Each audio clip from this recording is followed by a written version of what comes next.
Today 24 news सत्य परिस्थितीचा सविस्तर आढावा। शहरातील काही कॅफेमध्ये संशयास्पद प्रकार सुरू असल्याच्या तक्रारींच्या पार्श्वभूमीवर श्री शिवप्रतिष्ठान युवा हिंदुस्थानच्या कार्यकर्त्यांनी पोलीस प्रशासनाच्या उपस्थितीत काही कॅफेंवर धाडी टाकल्या। या कारवाई दरम्यान काही कॅफे परिसरात आणि आतील भागात वापरलेले कॉन्डोम तसंच गर्भनिरोधक गोळ्यांच्या रिकाम्या पाकिटांसारख्या वस्तू आढळून आल्याचा दावा करण्यात आला आहे। विश्राम बाग परिसर तसंच रिसाला रोडवरील काही कॅफेंची तपासणी करण्यात आली। या कारवाईमुळे परिसरात काही काळ खळबळ उडाली होती। संबंधित ठिकाणी आढळलेल्या वस्तूंबाबत अधिक तपासणी करण्याची मागणी आता करण्यात आली आहे। यावेळी सांगली उपविभागीय पोलीस अधिकारी संदीप भागवत, एलसीबीचे पोलीस निरीक्षक संजीव झाडे, विश्रामबाग पोलीस ठाण्याचे निरीक्षक सुधीर भालेराव तसंच श्री शिवप्रतिष्ठान युवा हिंदुस्थानचे पदाधिकारी आणि कार्यकर्ते उपस्थित होते। दरम्यान या प्रकरणाबाबत पोलिसांकडून पुढील चौकशी सुरू असून संबंधित कॅफे चालकांची देखील माहिती घेण्यात येत असल्याचं समजतंय।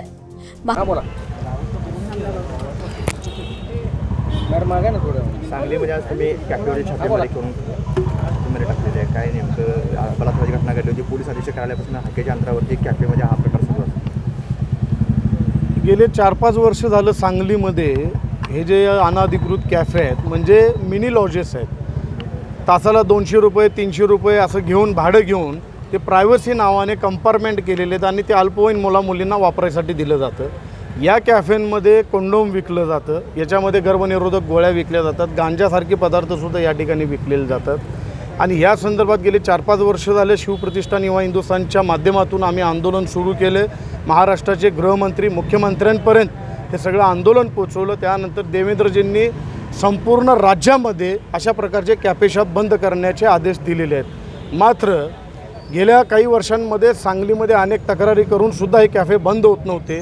2 वर्षापूर्वी अशा कॅफेंची संतप्त जमावाने म्हणजे आपल्या कार्यकर्त्यांनी मोडतोड केली, कारण या सांगलीमध्ये आत्तापर्यंत 4 अल्पवयीन मुलींवरती बलात्कार झालेले आहेत। वारंवार माहिती देऊन सुद्धा अशी कारवाई होत नाही। ह्या अनधिकृत कॅफेसाठी पोलीस प्रशासन त्याचबरोबर महापालिका, कारण परवानगी घेताना कंपार्टमेंटची परवानगी घेतलेली नाही आणि food FDA food and drugs department हे सगळे जबाबदार आहेत, कारण वेळोवेळी माहिती देऊनसुद्धा ही कारवाई होत नाही। आज ज्या एरियामध्ये आपण फिरतोय अशा सांगलीमध्ये काही कर्मचारी आहेत जे या कॅफे शॉपमधून हप्ते गोळा करतात। त्यांची नावं आम्ही माननीय जिल्हा पोलीस प्रमुखांना दिलेली आहेत। सांगली जिल्ह्याचे पालकमंत्री नामदार चंद्रकांत दादा पाटील यांना 8 जून रोजी भेटून आम्ही ही सविस्तर माहिती दिली। त्यांनी इथल्या SP-ना ही सूचना दिली आणि ताबडतोब हे सगळे कॅफे बंद करायच्या सूचना दिल्या। SP साहेबांना भेटून आम्ही ही सगळी माहिती दिली। SP साहेब नुकतंच सांगली जिल्ह्यामध्ये आलेले आहेत। मात्र काही पोलीस कर्मचाऱ्यांची आम्ही नावं दिलेली आहेत जे अशा प्रकारच्या कॅफेंमधून हप्ते गोळा करतात, ज्या कॅफेंमध्ये गांजा, कोंडोम, गर्भनिरोधक गोळ्यासुद्धा विक्री होते। अशा कॅफेंवरती कारवाई पोलिसांनी केलेली नाही, म्हणून आज आम्ही ही कारवाई करतोय।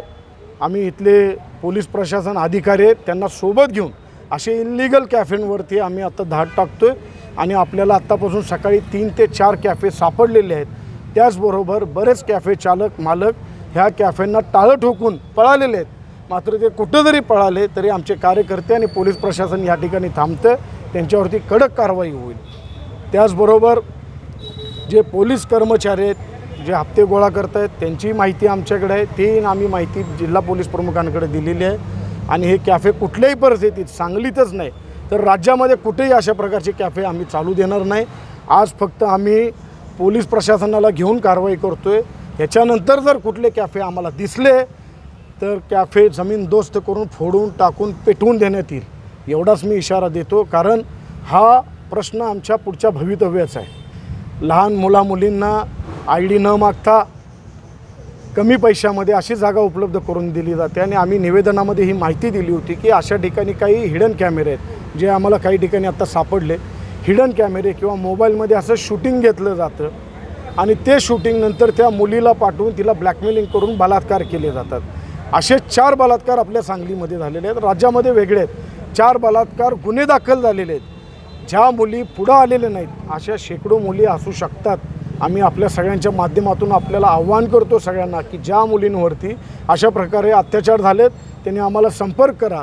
या कॅफे चालक आणि यांना भाड्यानं देणारे कॅफेचे मालक यांच्यावरती सुद्धा कारवाई व्हायला पाहिजे आणि जे महापालिकेचे कर्मचारी पोलीस कर्मचारी जे यांच्याकडून हप्ते घेतात यांच्यावरती सुद्धा कारवाई व्हायला पाहिजे. आजच महाराष्ट्र टुडे 24 न्यूजला सबस्क्राईब करा आणि सत्य परिस्थितीचा सविस्तर आढावा पहा.